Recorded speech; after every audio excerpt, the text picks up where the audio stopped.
The definition of our blockade is we're not letting anything in. Even for the salt? Yep. I'm going to open this gate. Okay. So you know. Okay. Come out this way. Come out this way.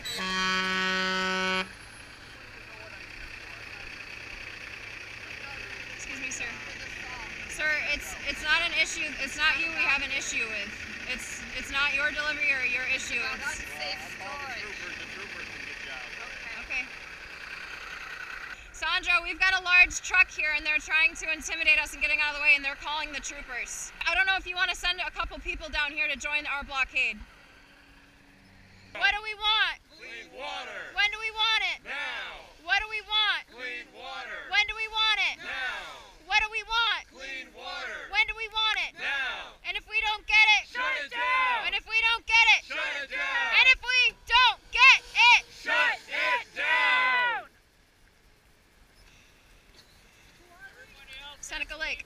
We are the defenders of Seneca Lake.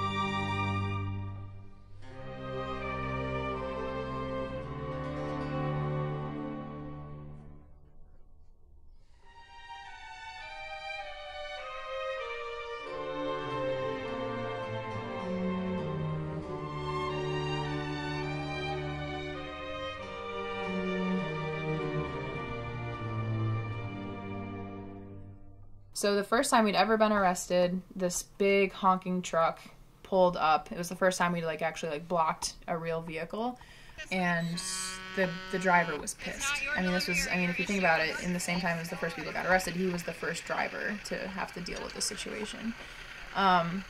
He got out of his truck and he walked up to Kat Rossiter, who was on the line, and started screaming at her. Basically what I did is I walked up to him and I said, "Hey, I know you're upset, and I want you to know that our conflict is with this facility and not necessarily with you. I have answers to your questions. Come with me." Our conversation didn't last very long. He was still frustrated, and he said, "Well, I'll just have the sheriff come remove you." And he got up into his truck, and he made a phone call, and 10-15 minutes later, the cops were there, and we had our first arrests. I guess why I'm willing to be arrested is, I really care about this region, and I also care about the planet as a whole, and honestly, the alternative of what could and is probably going to happen to some extent is much scarier than having cuffs put on or even going to jail. I think the big statistic that you hear a lot in our movement is that Seneca Lake is the drinking water source for 100,000 people, at least 100,000 people. And as someone who grew up in Geneva, I've definitely probably interacted and consumed that water myself. These lakes are also what makes our local climate so specific that we can have really fantastic agriculture here and have wine here, which is just it's this very specific microclimate that Seneca Lake and the other lakes create to kind of make these really amazing optimal conditions for us to be a breadbasket, basically. The lake is precious. It's a nugget of the state of New York. It has a lot going for it. It has its own economy. The fact that Crestwood's doing what it's doing challenges that economy and the health of all the people in the region. So that's why I'm in this fight. Crestwood Midstream is the storage and transportation component of the broader Crestwood company, and they are looking to store gas in a couple of different forms in abandoned salt caverns on Seneca Lake. The salt caverns have been carved out and used by the U.S. Salt Company, which has been around since the early 1900s.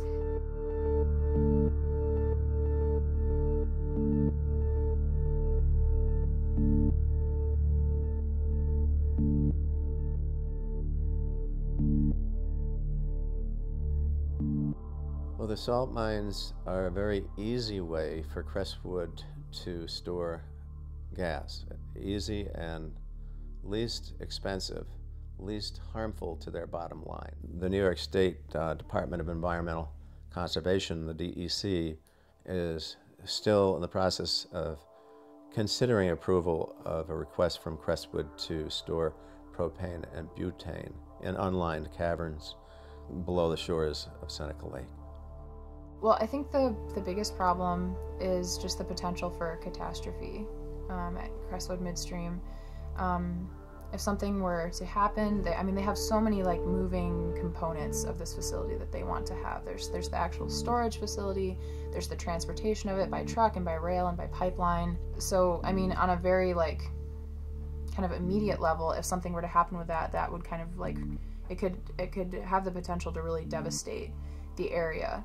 The train trestle that they would be using to bring trains in for the gas runs over Watkins Glen State Park, which is one of the most popular state parks in our state, and this year it was named the 3rd best state park in the nation. So it's got a really great reputation, but it's just like this beautiful, beautiful gem of that area. And if something were to happen on that train trestle, there was some sort of explosion or an accident, that would be really unfortunate.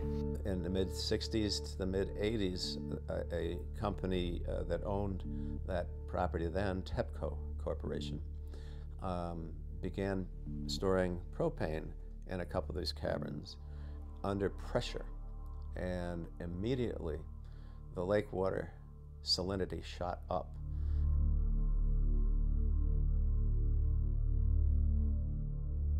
Somehow that galvanized the community, and people were ready. And so when We Are Seneca Lake came out with invitations to civil disobedience trainings, people came out. We are Seneca Lake. We are Seneca Lake. We are Seneca Lake. We are Seneca Lake. Who are we? Seneca Lake. Civil disobedience, like the act of putting yourself in the way of the law and getting arrested or going to jail because of that. It's this idea that, you know, you're making a really bold statement and you're saying, this is wrong. We have a law, or we have some sort of structure in place that is allowing bad things to happen, whereas laws are supposed to protect us. So the fact that someone is willing to go out and get arrested, you know, in our very like nice society, we're like, you know, that's like not like, that's very uncomfortable. Like it makes people think twice. They're like, wait a minute, this like really nice old person I know who's like the nice lady next door, she's getting arrested. Like, what? We are Seneca Lake, and glad to be. Imagine no possessions. I wonder if you can. No need for greed or hunger. A brotherhood of man. Imagine all the people sharing all the world. You may say I'm a dreamer, but I'm not the only one. I hope someday you'll join us, and the world will live as one. Yeah. Wait, this is verse 2. I'm really lucky to have a very close relationship with both of my parents, and whether or not they were doing it consciously, they kind of made me into this person that I am. I mean, from a very young age, they were always teaching me to speak up. It made them nervous the first time I talked about, you know, participating in sit-ins and the potential for arrest, but they understood. My dad was really, really scared after I was arrested from Seneca Lake because I was actually planning on going to jail for a while. It never ended up happening because my case eventually got dropped. I just think it's this really beautiful thing that so many people of the Finger Lakes have come together around this issue and created this community where we're all finding our voices, and each of us individually is finding a way for us to contribute to this bigger mission, to become like this bigger body almost. My goal is to show people that it doesn't matter how old you are or what you're in the middle of right now. If there's something you're passionate about that you need to stand up for, you can.